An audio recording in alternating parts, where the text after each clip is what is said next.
Olá, tudo bem com vocês? Bom, eu espero que sim. Olha só, vou comentar neste vídeo sobre o Universidade Central de Venezuela, né, que vai ser o adversário do Timão, do Corinthians, na segunda fase da Libertadores de América, né? O que se constitui na pré-Libertadores, né? Para muitos, né? Mas é um erro, né? Porque já é Libertadores, né? É apenas a segunda fase, não é a fase de grupos, é a segunda fase, né? Esse adversário do Timão é, a meu ver, um dos mais, em teoria, né? Um dos mais frágeis, né, dentre aqueles que o Corinthians poderia enfrentar, por algumas questões muito circunstanciais que estão presentes no futebol da Venezuela. Eu quero pontuar para vocês aqui. É um time que pode dar trabalho? Claramente que pode. É um time que vai conseguir, pode eliminar o Corinthians da Libertadores? É improvável que consiga, né, mas no futebol tudo é possível. Portanto, importa muito que nós conheçamos a equipe boliviana, perdão, pela indelicadeza, a equipe venezuelana, naquilo que ela tem de melhor, né? Então vamos lá, de antemão, gente, eu falo para vocês que essa equipe, ela conseguiu ir à Libertadores de América, né? Sobretudo graças ao trabalho feito pelo técnico, o Sasso, né? Que é um técnico interessante, um técnico inteligente, um técnico que tem ali um domínio total do elenco também. É um técnico que os dirigentes, né, da equipe tentam manter no comando por muito mais tempo, né? O Daniel Sasso de fato tem uma capacidade enorme de pegar o jovem, né, da base, fazer ele entender a proposta do time principal com muita facilidade, cuida muito bem dessa transição do garoto, portanto, e nesse sentido a equipe vem retirando da base muitos bons jogadores, né?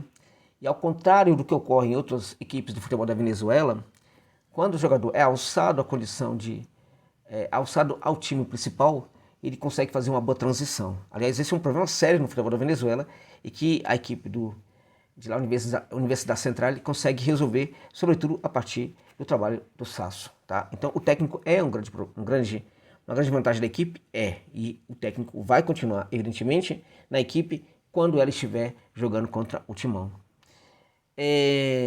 Neste caso, assim, a importância da comissão técnica grita muito mais com a qualidade do que a importância dos jogadores da equipe da Universidade Central. Por quê? Porque a equipe hoje, neste momento, ela pode ser outra, completamente diferente quando enfrentar o Corinthians. É isso mesmo, tá? Se há um problema no futebol da Venezuela é que após o fim das temporadas, os jogadores saem de todos os times e vão-se embora, tá? São contratados por equipes do futebol do Equador, do futebol da Colômbia, do futebol dos times da América Central, eventualmente também do futebol da Major League Soccer, eventualmente dos times do Canadá, aqueles que não participam também da Major League Soccer, né? Da liga propriamente canadense, ou de outras ligas aí menores ao redor do mundo. Por quê? Porque são jogadores muito baratos, né?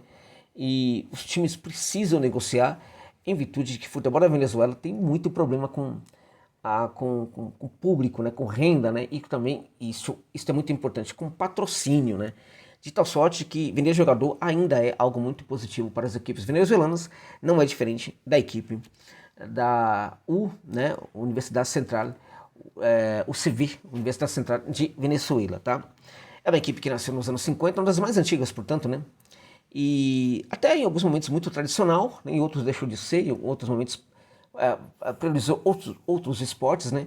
A partir de 2020, houve uma prioridade total de investimentos no futebol para uma reestruturação da equipe do Universidade Central e os frutos já estão sendo colhidos, né? A equipe foi à Libertadores de América após, na primeira fase do futebol da Venezuela, no primeiro torneio, digamos assim, a equipe tem terminado em primeiro lugar. Foi isso que a levou a se classificar para a Libertadores de 2025, né?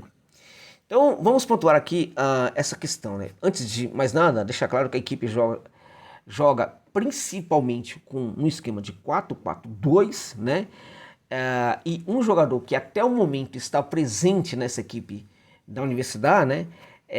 O Alcócer, né? Esse jogador, ele é um atleta que está presente em quase todos os jogos. Ele pode atuar pelo setor esquerdo, ele pode atuar pelo setor direito, ele pode atuar centralizado como falso 9, enfim, e geralmente consegue manter a qualidade do seu jogo. Portanto, na minha opinião, é o melhor jogador da equipe da Venezuela neste momento. Então, é um jogador que, né, vale a pena olhar para ele, acho que não para uma perspectiva de contratação pelo Corinthians, no Brian Alcócer, né? Mas, enfim, de repente, né, se o Corinthians pode até pensar em contratar, não naquelas daquele antigo sub-23 da renovação e transparência, aquela coisa estranha, né, que jogadores que não nunca vestiam a camisa do Corinthians eram emprestados, sumiam, acabavam o contrato, um negócio até hoje mal explicado, né? Mas é um jogador que, se contratado, pode perfeitamente, né? Uma vez que entendam que ele não está rendendo tão bem assim, pode ser emprestado, até porque depois ele pode voltar com muito mais experiência, né? Por que eu tô falando isso? Porque o Brian Alcocer, de fato, é um bom jogador, tá? Tem 21 anos de idade apenas, tá? 21 anos, é um jogador que pode atuar, como eu disse, como falso 9, pode cair pelo setor direito, pode cair também pelo setor esquerdo, tá? Quando está no setor esquerdo, na minha opinião, ele é melhor até do que quando está como 9 no setor direito. Ele vira um meia que entra na área com muita facilidade, um meia que busca fazer a jogada. Um meia com quem? Com quem a defesa corintiana vai ter que tomar algum tipo de cuidado, tá? É um jogador que realmente, na minha opinião, pode fazer a diferença para essa equipe. Um outro jogador que tem feito muitos gols é o Rani Camilo Zapata. Eu não acho que o Zapata, embora tenha sido um dos artilheiros do futebol venezuelano nessa temporada, ele seja propriamente esse jogador que vai incomodar tanto. É um jogador com de área, um jogador que consegue fazer a diferença dentro da área, mas quando a equipe não está na área, ele não consegue ser muito útil para o time, não. Eu, por exemplo, duvido que no primeiro jogo ele possa ser o titular contra a equipe do Corinthians, tá? Agora, até porque no primeiro jogo essa equipe vai tentar jogar da mesma maneira que ela joga contra os principais adversários de sua equipe, que é se plantar no campo de defesa e praticar o jogo defensivo especulativo, tá? Então é uma equipe que faz pouquíssimos gols, tá? Uma equipe que tá muito feliz se nada acontecer na partida. É uma equipe que, se fizer um gol, ganhamos o campeonato, né? A equipe que dificilmente vai buscar fazer gols, né?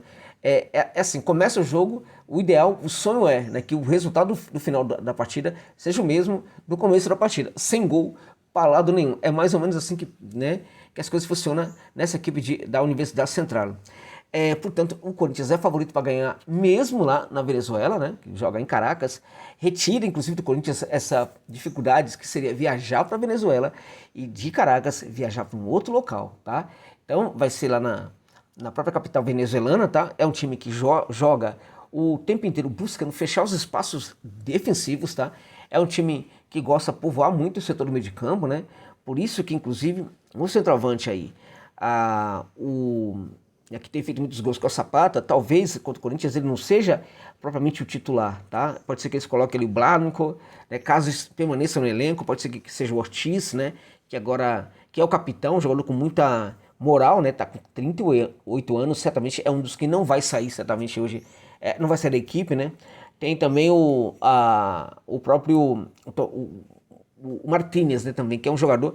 O Martínez, gente, ele foi alçado à condição ao time principal recentemente, né? O Gianmarco Martínez, um jogador, para mim, é o melhor que tem ali, né? O melhor centroavante, mas o menino tem só 17 anos, dificilmente vai ser bancado. Agora, o centroavante que não deverá jogar contra o Corinthians é justamente o Zapata, que é um jogador de pouca movimentação, né? Que recebe a bola e aí tenta ver o que faz com ela, um jogador bom no pivô, mas como esse time vai ser muito defensivo quando enfrentar o Corinthians, é possível que o próprio centroavante seja um jogador que no máximo fique ali no setor dos volantes, né? Ou talvez até de um meio campista mais avançado, mas no máximo, né? Ou até mesmo lá fazendo parte de toda aquela frota lá de jogadores ali para defender a área do goleiro, tá? Então não vai ser um centroavante de pouca mobilidade que vai entrar em campo para jogar contra o Corinthians, tá? É um time que, na minha opinião, como eu disse, ele oferece poucos recursos, poucas dificuldades para o Timão, poucos desafios aí para o Timão, sobretudo por quê? Pela característica que, na minha opinião, mata muito o futebol da Venezuela, né? É um futebol que já não tem grandes qualidades, grandes jogadores, né? Os melhores jogadores são levados para o exterior, às vezes até muito novos, né? Perdão pelo barulho, né? Apesar de morar numa floresta, apareceu uma moto aqui fazendo muito barulho. Peço desculpas por essa indelicadeza. Então é um jogador, portanto, o jogador quando é muito jovem, e é o caso, por exemplo, desse Gianmarco Martínez, tá? Eles vão para o exterior muito rapidamente, tá? Os que ficam lá geralmente não têm essa grande qualidade técnica, não. Mas qual é o problema aí? O problema é que quando alguns deles começam a mostrar grandes resultados na temporada, terminou a temporada, eles são negociados, né? Então não está descartado que esse time perca ainda muito mais jogadores para quando for enfrentar o Corinthians. Aí você pode argumentar, mas pode chegar reforços, ok. Pode até chegar de outras equipes, inclusive aí da Venezuela, ou jogadores que serão tirados da base. Mas como é que vai ficar o encaixe da equipe, né?